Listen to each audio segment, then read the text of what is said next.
gentlemen, we have a team poised to win its first national championship in quite a while in our Ohio State Buckeyes. I want to tee up the game. I know, Eric, you're going to run this segment of the show. I'm going to pass it to you momentarily, but just a little bit of context. Ohio State is 6-2 all time versus the Irish. Their last matchup was 17-14, tilted on the side of the Buckeyes.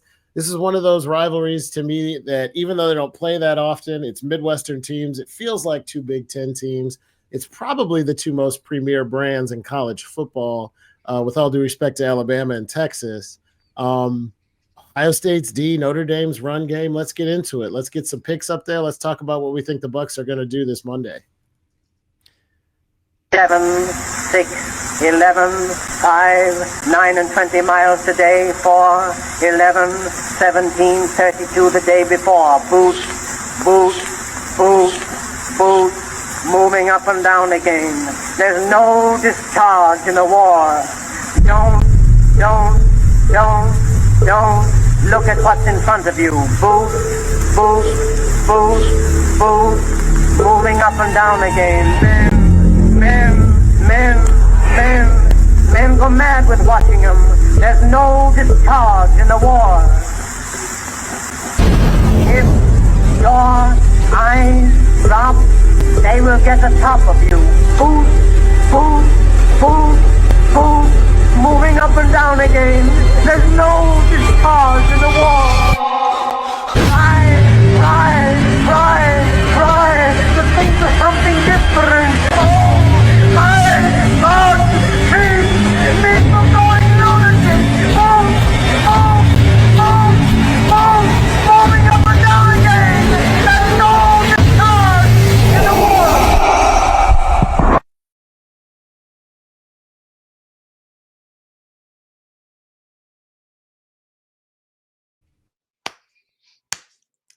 It Chills, doesn't Eric. matter how many times I watch that Jack Sawyer clip, I get chills every time. And I put the thing together, and every single time I watch it, I get so excited. Gentlemen, it is the national championship. The Navy SEALs have a saying, and their saying is that the only easy day was yesterday. Both these teams understand that. Notre Dame, a team that not many picked to be playing for a championship, but they've bowled their way through everybody this postseason.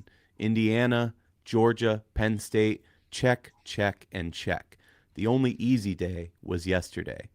But now they're facing their toughest challenge yet, Ohio State. Expectations were sky high, but after a disappointing season and losses to foes new and old alike, not many had Ohio State in the final either. They set out to prove those doubters wrong. They did so in stunning fashion.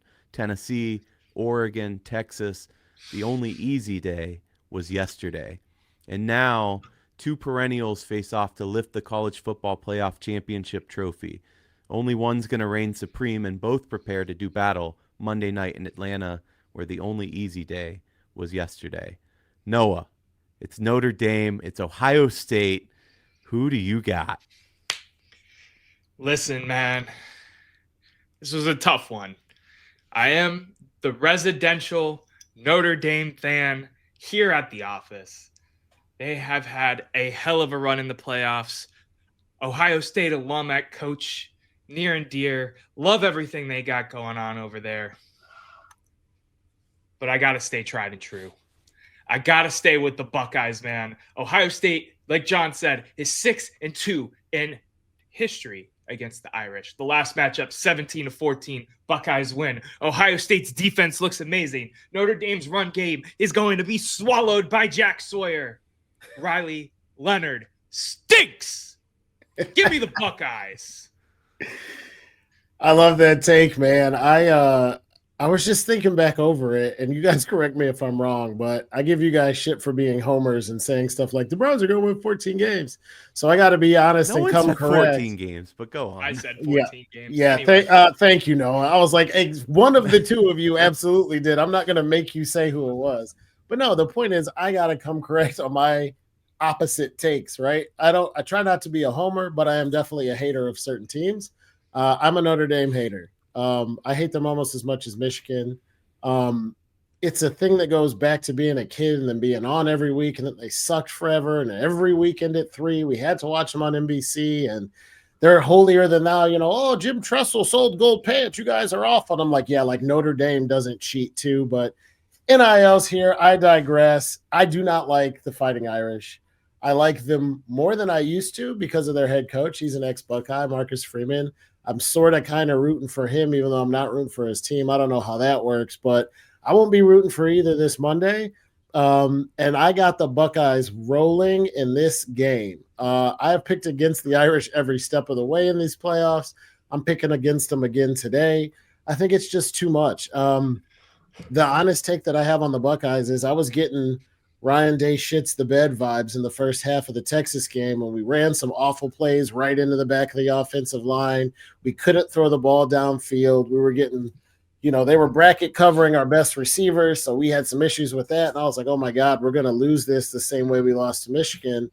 But what I was reminded of is that really good teams, and a hallmark of really good teams, is winning meaningful games even when you don't play your best. And the Buckeyes are so talented that even if they don't play perfectly, they got enough in the tank to beat Notre Dame, who I just don't think has the same amount of talent. I wouldn't be surprised if this was like Texas or even like Michigan, and you look up at halftime, and you're like, okay, what's going on?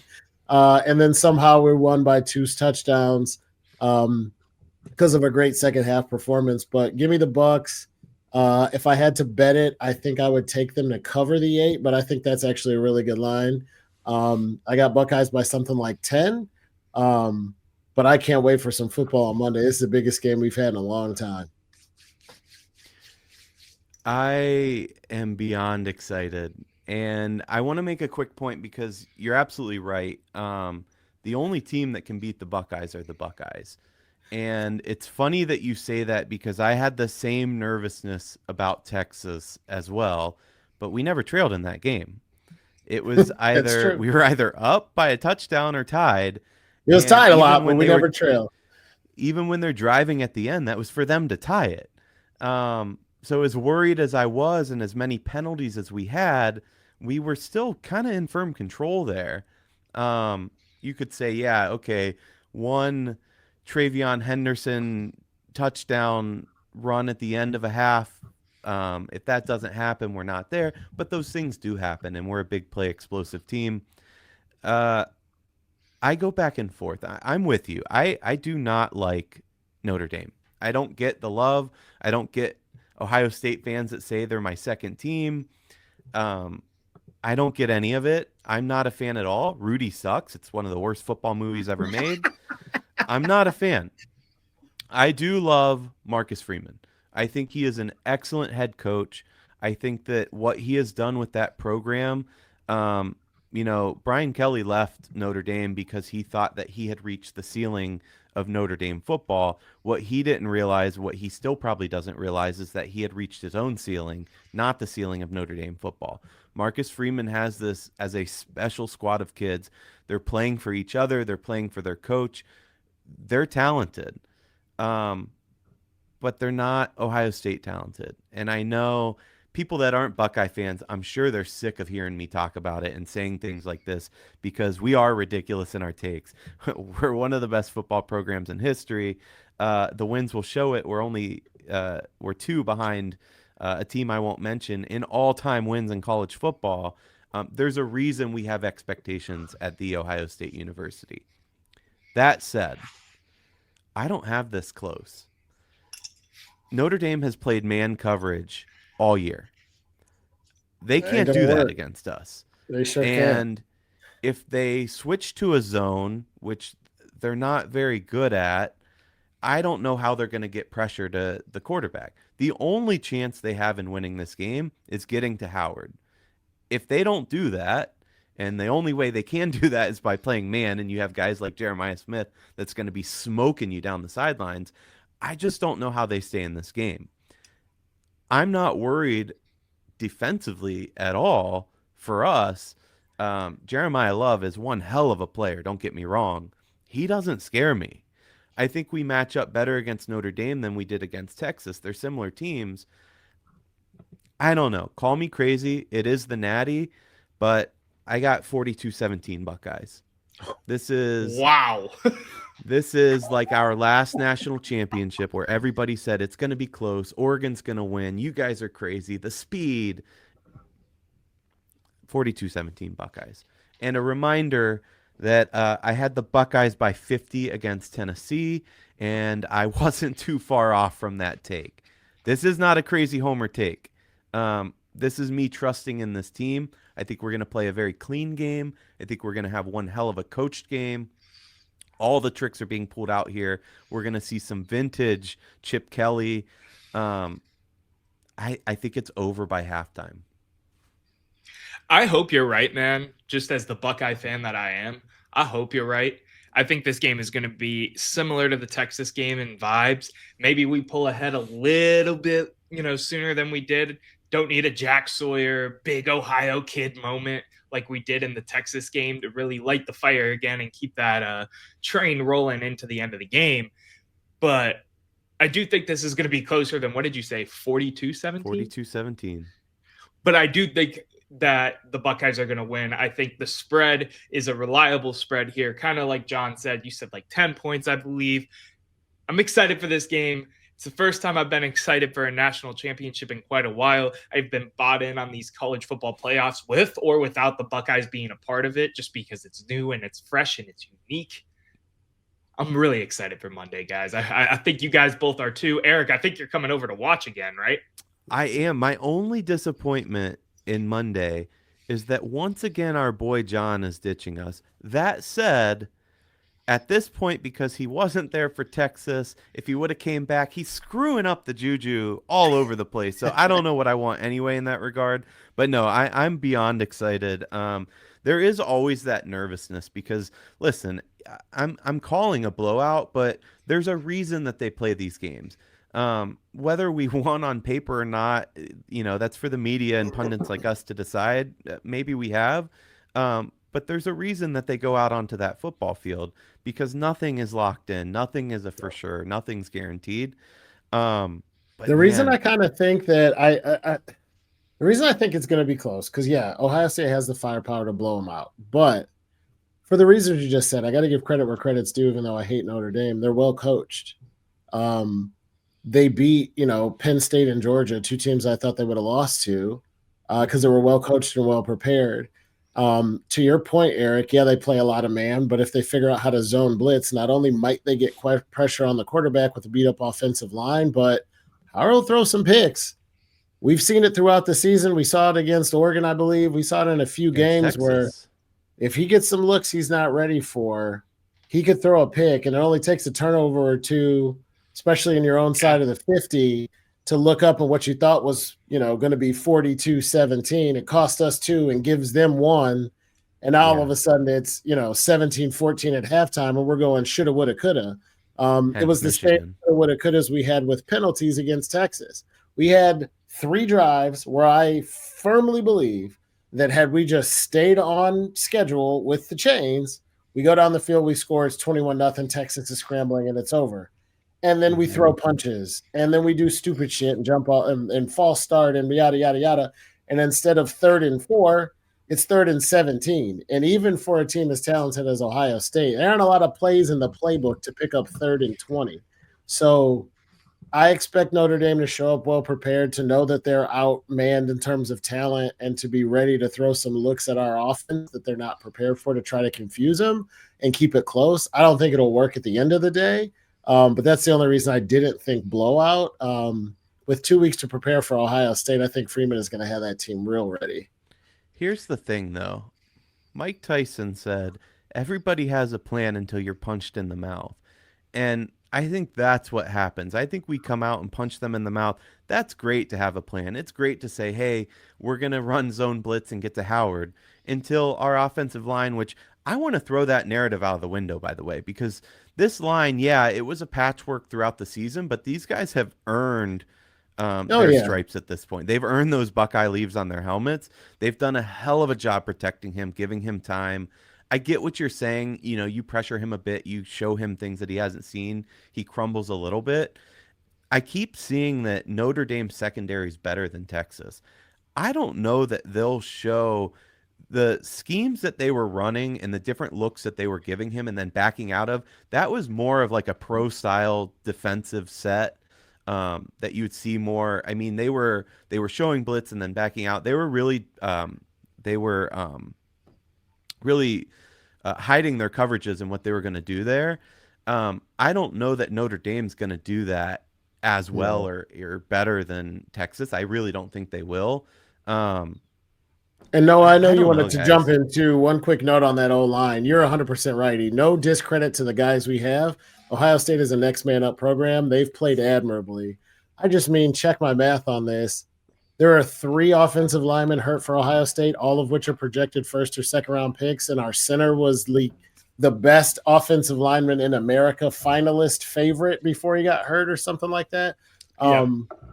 Yeah. Yes, they've played well. I just mean that you got the best offensive lineman in the country. His replacement is likely a step backwards, even if it's from an A+ to an A. I mean, you're going the thing about Ohio State, and it sucks for if you're a program that's like, Montgomery State. I'm sorry, but yeah, the 5-star offensive lineman got hurt, and then the 4.5-star replaced him. Like, Yeah. it's so tough it's like a three-headed beast for sure. It's something to note too, just because I love that we're talking a line here. You're making me happy that we're giving the big boys some love, man. Gotta give him love. Notre Dame Eat has 'em. a notable O-line injury as well. That's going to be a big factor in this game. Uh, I just, as much as I don't want this to be all of us going OHIO the whole time and it being a homer fest, it just feels just like after the Tennessee game, every game has just felt like it's Ohio State's game to lose. And I feel like that is very much the case, to echo the sentiment of what John said a little bit earlier. I'm still just so ecstatic. Eric, your video had me hyped up. I had the goosebumps on my arm. Boots, and some more boots. Let's go, boys. Yeah, that's a Kipling poem, by the way, that was during one of the wars. I think one of the British campaigns in Africa, if I'm not mistaken. And it was about the marching of soldiers. But yeah, I like you said, it just feels like a team of destiny. And I know that sounds silly, but it's very similar vibes to that 2014 national championship team where nobody gave us a shot against Alabama. And then they saw what we did, and they still didn't give us a shot in the national championship. Yeah, that narrative's a little different now. After we kicked the snot out of Tennessee, everyone goes, okay, Buckeyes are the team to beat. And we clearly were, and especially after Oregon, they go, oh, shit, like Michigan really awoke the beast. And I don't know, the symmetry of winning the first ever college football playoff national championship to now the first ever expanded college football playoff national championship, you just can't write a better script, man. Oh, and even though it's not the championship game, we beat Oregon in all of those too. I gotta go back and find this because this always comes to mind. I think the first time they did an NCAA tournament and expanded the field, Ohio State beat Oregon in basketball too. It's like 1958 or something, but yeah, like Ohio State, Oregon just always keeps popping up every now and then in big sports moments. I will say, as much as it feels right, I do. And maybe it's the Browns fan in me, and maybe that's a good transition as well. But it feels like it's almost too good to be true. Like I'm drinking the Kool-Aid, I'm buying the snake oil of the Ohio State Buckeyes, and then they're going to go break my heart. And maybe that's the Cleveland in me and not the Columbus in me, right? Because you're right. Though. You temper those expectations a little bit. You guys know I shared a wallpaper with you guys that I made with all of Ohio State's bowl win trophies. And obviously I wouldn't, but I didn't touch anywhere near national championship number 9, what would be if we win, because yeah, who wants that bad juju? That's just not. Don't jinx it, man. I get what you're saying for sure. It's nothing's guaranteed in life, but I'm feeling pretty good.